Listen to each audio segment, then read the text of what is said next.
It's time to take a ride on the Steelers Afternoon Drive with our co-hosts, Alan Saunders and Zachary Smith.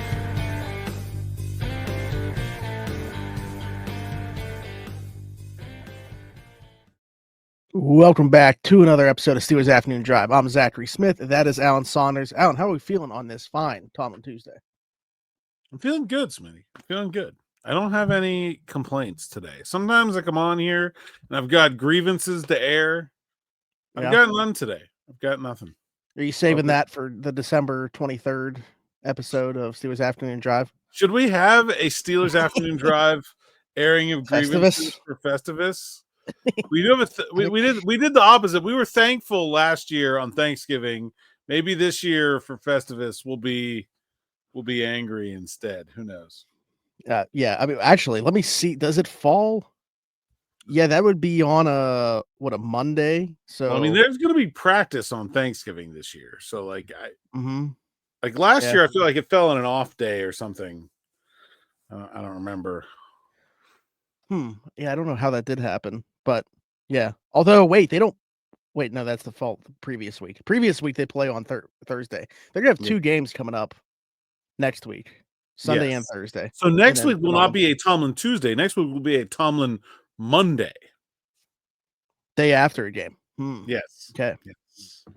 All right. Well, we'll see how that goes. But anyway, yeah, I was just looking at a calendar here trying to see when that would line up. So I'm already going to be upset on December 23rd because it's on a Monday. So yeah, might as well just get it all out at one time. But anyways, Alan, with it being Tomlin Tuesday, that's where we normally like to start on these Tuesdays, just kind of going a rundown as to anything that he had to say, the bullet points and such. I guess we should start with the injuries. Alex Highsmith already rolled out for this week. Low ankle sprain, kind of some clarity even from his father as well, providing some on social media saying like 2 to 3 weeks is hopefully the timeline there for him to get back. So all things considered, good news. You know, we felt like it wasn't going to be something that ended his season. We know he was on crutches, but seemed pretty chipper, all things considered himself. And so we're looking at a little bit of an absence here, but getting Nick Herbig back, getting Preston Smith in the mix, obviously, should be able to bide their time until Alex Highsmith gets back. But good news, all things considered. Yeah, so Alex today looked like he was in good spirits. Again, like I said, it was all sort of lines up with what I thought it was going to be in the locker room on Sunday, but obviously, you know, I'm not looking at his x-rays, so I'll wait for people to say it definitively, but I was pretty sure he wasn't looking at anything too serious there. Don't know who's going to start, and I would expect that there's going to be a significant split of reps between Preston Smith and Nick Herbig, and that you'll probably also see Jeremiah Moon. He didn't play at all against the Commanders on defense. He played on special teams, but I think you'll see some Jeremiah Moon in there too. I don't think there are going to be, let's say they play 60 reps of defense, and you're going to have TJ Watt play 50 of them, which would be a lot. I don't think you have 70 reps between Smith and Herbig. I think you're probably going to have to get Moon involved too, just because, Smith only played 23, and he hasn't really been playing that many, even in Green Bay when he was starting. Herbig coming off the hammy, I think you're going to get Jeremiah Moon involved in this one too, and make it a 4-man rotation. Yeah, no, that's a good shout. I would agree. Not necessarily something I was thinking about before, but you're absolutely right. I think that they're going to need 4 guys to contribute right there. We talked about some other things. I guess kind of along with the injury, we could talk about our injury, non-injury, because a lot of people were asking me, like, with the move that they made today, bringing in Jamal Agnew on a practice squad addition, a lot of people thought maybe that was a bad sign for Calvin Austin, like who didn't, exited the game against the Commanders, and then Mike Williams was in his spot, obviously caught that touchdown pass, and a lot of people made something of that. I was kind of also concerned. I was thinking maybe Tom was going to come out today and say something about the availability of Calvin Austin, but that wasn't the case. No mention of him. Yeah, no, he did. He was asked directly about Austin and said that him, Najee Harris, and Diontae Jackson all could be limited in the early part of the week, but expected to be available. I completely missed him even being brought up. I know he was asked about him, but I didn't even know he included him within that group. Yeah, and so he basically said, I didn't mention him, but he's in that same group. So to me, Jamal Agnew is the punt returner for practice this week, basically, is what that boils down to. And a former Pro Bowl, former All-Pro punt returner, who was is a year removed from a pretty serious shoulder injury. But I mean, when he got to Jacksonville, he had been a player that was starting to get used a little bit more than just as a return man. Had 1,000 all-purpose yard season in 2020, and I think is someone that like has a little juice to him. He's a little bigger than Calvin and like Scotty Miller and their other kind of small receivers on the team. A little more thickly built, like looks like a Roman Wilson clone, which probably does not bode well for Roman Wilson. By the way, I had someone ask me about him the other day. I've not even seen him in the building. I mean, I'm sure he's around, but I have not seen him in like 2 weeks. Yeah. So I don't think doesn't seem like he's all that close. So not necessarily bad news for Calvin Austin here, the addition of Jamal Agnew, but do you think that they could afford to, and again, it comes down to like helmet math, if they were to be like, like we feel like Calvin is a bigger part of the offense, we don't want him returning punts, and they had Jamal Agnew do that, or is that not even, you think, on the table? Like they need Calvin to be able to do both to justify If Calvin's not returning punts, I don't think he's dressing. Okay. Yeah, that's kind of what I was getting at. I mean, I see that path as well. But I was just curious your thought on that. Also bringing Jonathan Ward back on the practice squad, releasing John LeGlue, and unfortunately, we lost to McCutcheon in Pittsburgh. Lance McCutcheon also released. Yeah, but he spelled it with an O, so he was never really one of us. Lance McCutcheon, one of two players who had been on the team from Montana, along with Dylan Cook, of course. And I was driving into the facility the other day. I was following a white pickup truck with Montana plates, and I was like, "Well, is this going to be Dylan or is this going to be Lance?" And I get up around, I'm like, "No, it's the skinny white guy. It's neither of them." So somebody else from Montana was around that day. Very random. I didn't notice anything about Lance McCutcheon this time that made me more curious about getting him a longer look. Seems like he could play in a pinch, but they are not in a pinch at the wide receiver position right now. He spells it like a bunch of people try to spell Andrew McCutcheon's last name. Well, let's just call a spade what is. He spells it wrong. At least in Pittsburgh, that is the improper way to spell McCutcheon. Yeah, it's kind of like spelling Zach, Z-A-C-K. I don't know if I'm willing to go that far yet. I had to get that in there. That's also kind of a joke between the Steelers Now folks, an inside joke as well. Anyways, Tomlin Tuesday stuff. Back to that. Also talked about obviously Mike Williams' playing time. How many snaps did he even actually end up playing? Obviously, 9. Just the one catch. 9 snaps. We're going to see that increase, obviously. But did he have anything specifically to say about that, or just he's going to play more snaps as we go along here? Just sort of said that he's still getting to know Mike as a person and as a player, and so he said it will increase, but he's not quite sure how rapidly it's going to increase. Once they get another week of practice in and see what he does. I was very interesting that it was Skoranek as the 1 in 13 personnel. I did think that was the one area that it would be pretty easy to use Williams just because of his size and his blocking ability. Not that Skoranek isn't big and a good blocker too, because he is. But I thought that was maybe an area they would try to give him early and just try to have him master a smaller package of plays. You know what I mean? But we'll see how it goes. One of the good things about having Russell Wilson in there is that it is pretty easy for him to shepherd someone who doesn't really know what they're doing into the offense. It's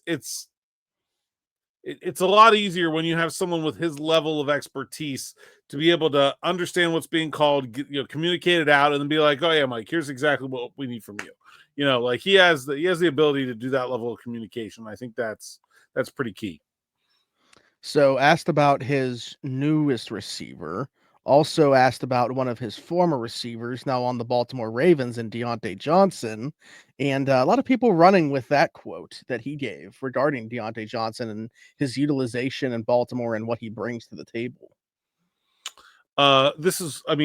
He could have just played the Mariah Carey, "I barely even know her" meme. That's basically the response here.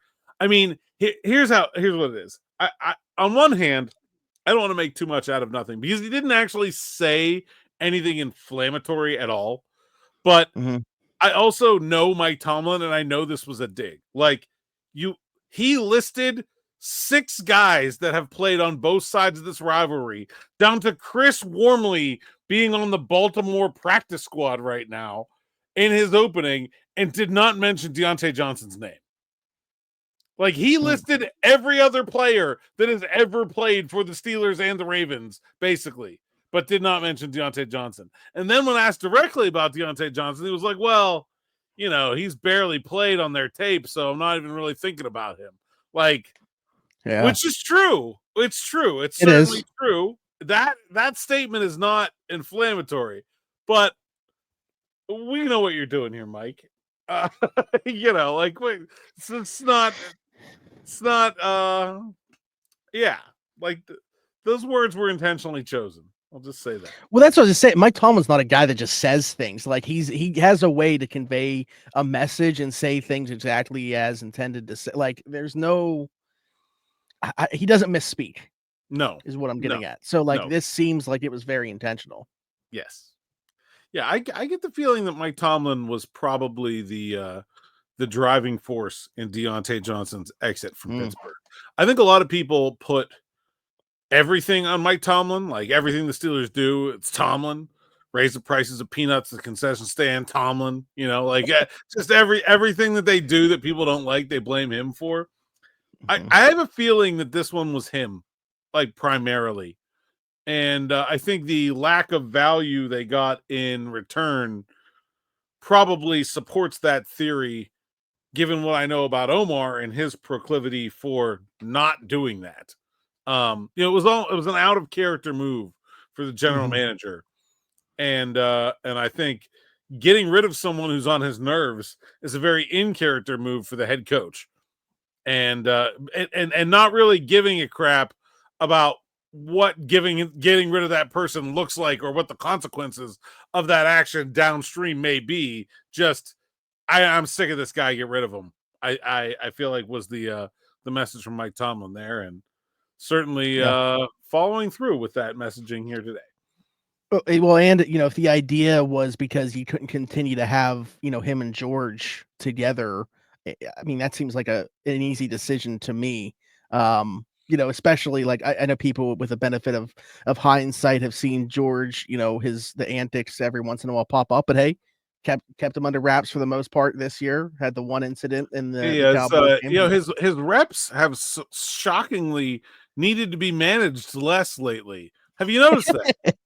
It just, for whatever reason, George has significantly increased his capability for cardio here mid-season. He's just, it's miraculous that played 80% of the snaps here 2 games in a row. That's it's mind-boggling. I think he's working on strictly cardio during the week. So that's why. No, but anyways, yeah, obviously, like, if the decision to break the two up was because you felt like they couldn't be together anymore, that seems like an easy decision in terms of which one was going to stay, which one was going to go, when you factor in everything. Obviously, what George could be as a player and the ceiling that he has, the contract situation of both of them. I mean, literally everything when you boil it down. But also, I wanted to bring up one more thing, at least from Tomlin, unless you have anything else. Was I mentioned Joey Porter Jr. when we were doing the post game thing. He had 3 penalties in this one, and a lot of people, you know, have been talking about Joey as of late. He's always been a guy that, you know, would be considered handsy, grabby at the line of scrimmage. Obviously, certain officiating crews are going to get him more than other ones. You know, if they're ones that call it close, he might struggle in that game. And he also had a very tough matchup in this one in Terry McLaurin, but as you told me right before we started recording, didn't seem like Mike Tomlin too concerned with Joey Porter Jr. Well, very specifically said he wasn't concerned about the penalties. He said, you know, it's one game. I got to see more than one game before I'm willing to call it a trend. Like, you know, anything can happen in one game. Of course, Joey, 8 accepted penalties last year, was, I believe, tied for the most among defensive backs. He only had 1 coming into Sunday this year, accepted penalties. So, I mean, I don't think it's been a problem this year. I'll be honest, I'm more concerned with Terry McLaurin, 5 catches on 6 targets for 113 yards than I am the penalties. I could live with the penalties, or certainly would be easier to live with the penalties if they also came with shutdown corner play, where a guy is not heard from all day, but except for maybe he drew a couple penalties. I think that'd be a lot more Like if I was worried about something about Joey Porter Jr.'s game from Sunday, it would be that he got beat a few times more than the penalties, which are just always going to happen when you're dealing with a DB his size and physicality, 1, and 2, that crew has been in love with all year. And penalized Diontae Johnson twice. So yeah. I agree with you. I think that a ton of yak actually from at least that one play where he beat Joey on a quick slant, but then like Minka, I thought should have been able to make the tackle in the middle of the field, doesn't, and then Joey actually has to track him down. So I don't know how many yards came off that one, but 5 for 113 in this one. That's half his yards right there. Yeah, there you go, 54. But yeah, I agree because I think especially when you look at the next guy down, right? Noah Brown 3 catches for 33 yards. Like very clearly, we had one target in this game to circle and say this is the guy we need to shut down and make everybody else in this passing game beat us, and they weren't able to do it when it was largely Joey Porter Jr. who saw that matchup. Yeah, and he was really good. And again, though, like very similarly to the penalty discussion, the week before, Malik Neighbors was non-existent, and Darius Slayton had beaten up the Steelers, who was not Joey's guy. I mean, I guess Neighbors had some yardage, but and he had like 3 drops as well. Neighbors it wasn't like it was this. We didn't get the same level what we got from. Most of the Giants' passing yards were Slayton. The big plays were Slayton anyway. Yeah, absolutely. I want to get to a couple questions and then a big picture topic that we haven't talked much about, and I don't know why we haven't, but I feel like it's pertinent, especially on a Tomlin Tuesday to do so. But a couple questions that came through from the YouTube. Garrett said, should CJ Henderson potentially work his way into the rotation? Don't know what's going on with Diontae Jackson. He's obviously dealing with an injury. Not sure if we're going to be getting Cory Trice back, and not sure if we have a trust level in James Pierre. Obviously he didn't play a ton in this game, but he gave up that one catch to Noah Brown when it looked like Washington might be able to get into field goal range towards the end of the game. But yeah, haven't heard much of CJ Henderson since they added him to the practice squad, obviously a former first round pick. Then they elevated him to the 53, had gotten word that somebody else might poach him, but we still haven't seen him get a helmet on a game day. Do you think that's potentially in the cards this week down the line at some point? Have we heard anything about CJ Henderson? Yeah, it seems like Dante's going to play through this hamstring injury. Another hamstring injury. It's beginning to be concerning. I mean, with the Steelers for sure, but I feel like even if you look around the league, like I look at injuries league wide, and I'm seeing hamstring, like groin, hamstring and groin seem to be the two like really common ones. Yeah, Steelers have had a whole mess of hamstring injuries. I think a concerning level of soft tissue injuries for the Steelers is what I would say. But yeah, so yeah, Diontae Jackson has been dealing with the shoulder, been playing through it. Now it's a hamstring. The expectation is he's going to play. If he plays, I don't know who you scratch to get CJ Henderson a helmet. I think they needed all the pieces they had. Cam Sutton is also an option to play some outside corner if they feel like they need someone to. Cory Trice, I expect to practice this week. I don't know if he is going to be able to play this week. I would say probably like similarly to Nick Herbig, it's like practice this week, play next week kind of idea. But I was going to ask you with a short week though after Baltimore. Yeah, so it's still 3 practices this week, 2 practices next week. So if you get like limited full play, like that to me feels like about right for Trice. Hamstring. So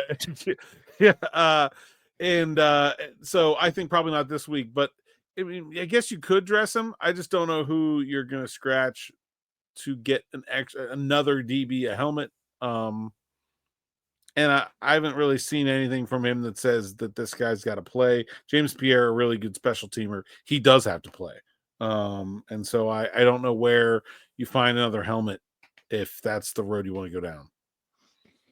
Yeah, I don't necessarily see it either. I think that it would take, probably that situation where Jackson wasn't going to play this week. Yeah. Yeah, if Jackson's out, then yeah, absolutely. Yeah. That's probably the only scenario that I would see. Mentioned James Pierre, obviously, within there. The other question that we had was, should they have dialed up the play on that fake, maybe to go to a wide receiver? Is that ever a thought? Or, what was your take on that? I asked you specifically kind of, I guess, of that same breath, like, was it always going to be designed to go to that way, or like what is the thought process in terms of why that gunner was on that side? Is that why they switched to Skowronek on that side later in the game? Like, so what is your take on that entire thing? Yeah, I mean, they couldn't know which way Washington was gonna crash the jammer. They Yeah. could guess maybe based on what they've done on tape before, but they can't really know. And they practiced it both ways. So they were ready for it to happen either way, and they just didn't really know. Now, like, could they have put Scotty Miller out there, but he wasn't dressed. So like they don't have another wide receiver that is like they would have had to dress another wide receiver just to do that, basically. Yeah. And they didn't have one. So if you were normally dressing two wide receivers that are capable gunners, and like when they did have both Scotty and Skowronek dressed at some point earlier this season, Atlanta game maybe. If you're in that situation and you think they might do that, then yeah, you should probably put both wide receiver gunners in there. But they only had one gunner who's a wide receiver available to them. I don't even know who the backup gunner would have been. I don't know, because Edmonds. Yeah, I mean, Edmonds didn't. Miller wasn't dressed. I think those are the only guys that have done it for them all year. Maybe it was Henderson. Probably was Henderson. No, he wasn't dressed either. Yeah, I don't even know who the next gunner would be. I'll have to watch for that at practice this week. I need to, well, I guess it'll be Agnew. I wonder who the backup punt returner would have been also, because they didn't have anybody dressed. But yeah, I mean, all that call is it's a check as a reaction to the other team doing something stupid. And so you can try to guess where they're going to do it, but it's just a guess. You know, it's just a. Well, I was going to ask from the Washington standpoint too. Like, if you see the Steelers, if you watch them on tape and see that it has typically been Pierre since he came on board. I know Skowronek came back from injury, but even before that, like say it was Scotty Miller. So if all of a sudden you come out and you see two receiver gunners, wouldn't that be a tell for Washington that maybe something's up, and then we don't even get into that situation? Yeah, absolutely, absolutely. Like if you put like. I'm trying to think of who you'd even put out there, but like, well, let's just say Mike Williams was standing out there. Okay. Like there would be red sirens going off to be like, whoa, whatever you had planned. But Justin Fields out there. And in fact, teams will do that where they will randomly insert someone who doesn't belong on a special teams unit just so the other team's like, what are you doing with that guy? Nothing is what we're doing with this guy, just making you think we're doing something so you don't do anything crazy. Right. And that's definitely a thing. And so sometimes a lot of teams will do this with they used to do it with kickoff returns, where like most teams only had would have one kickoff returner as like a single safety back. But then sometimes they would put a second one back there just to like, oh, are they gonna run a reverse? Are they gonna do something crazy? Or no, we're just running, but we're just giving you a different look just to make you think about it. And so yeah. Definitely, if there was a random receiver out there who didn't belong out there, that would have set off some red flags for sure. Actually, real quick before we get into this last thing, I wanted to mention Eric Rowe, who was with the team last year, part of a couple players that came in for a tryout. Are we about to see back half of the season Eric Rowe once again for the Steelers? And why would this be? Like, is there something that, you know, do they need the safety depth? Is there somebody went down we're not thinking about? Like, what's the reasoning you think here to get a look? Usually these tryouts are like just checking in on a guy to see if he's healthy and in shape, so that if they need somebody, they can just call him. And sometimes it's just to do a favor too. Like, hey, I want to get my name out there. Could you bring me in for a workout? Because that, you know, then that has to get published to the rest of the league that the Steelers brought him in for a workout. And so maybe that gets his name back at the top of somebody's mind if somebody else happens to need a safety. Okay. That's actually, I guess I never really thought of that. Marquise Bell is the other name that was mentioned there. So something to keep an eye on. I like the way that Eric Rowe contributed to what they had last year. I thought he jumped on a moving train, to use a Tomlinism here, pretty well, and was able to contribute. But we'll see if anything comes of that. I got to be honest. I really like Marquise Bell. I think he's a good player. I really liked him coming out of Florida A&M. He was a Senior Bowl guy. He's huge, and started at outside corner, and that didn't work. And the Cowboys moved him to safety. and I think I think he can play linebacker. Like, he's a big dude. Yeah. Like he's an interesting cat. I would be really interested in bringing him into the practice squad just to see how you fit him into this defense. I think he brings some like crazy positional versatility that I'm not sure they have with anyone else. Yeah, he was a player that I liked coming out for sure, just because, like, again, how many guys 6'3", 205.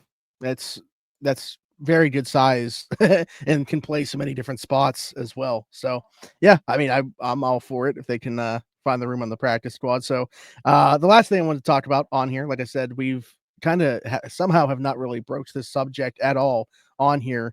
Mike Tomlin's Coach of the Year candidacy, depending on now there's certain books out there. There's a lot of different books out there, and depending on the site, maybe Mike Tomlin is at the very top of that. Whether it's him, Dan Quinn, Andy Reid, Dan Campbell, those are kind of the guys at the top. But we really haven't touched on how we feel about Mike Tomlin's Coach of the Year candidacy. Where are you at with this right now? Do you feel like he should be the betting odds favorite? I don't know that I have a strong opinion about the betting odds, but I think it's kind of crazy that Mike Tomlin has never won the Coach of the Year award, considering it is only a regular season award. And Mike Tomlin was one of the best regular season head coaches in NFL history.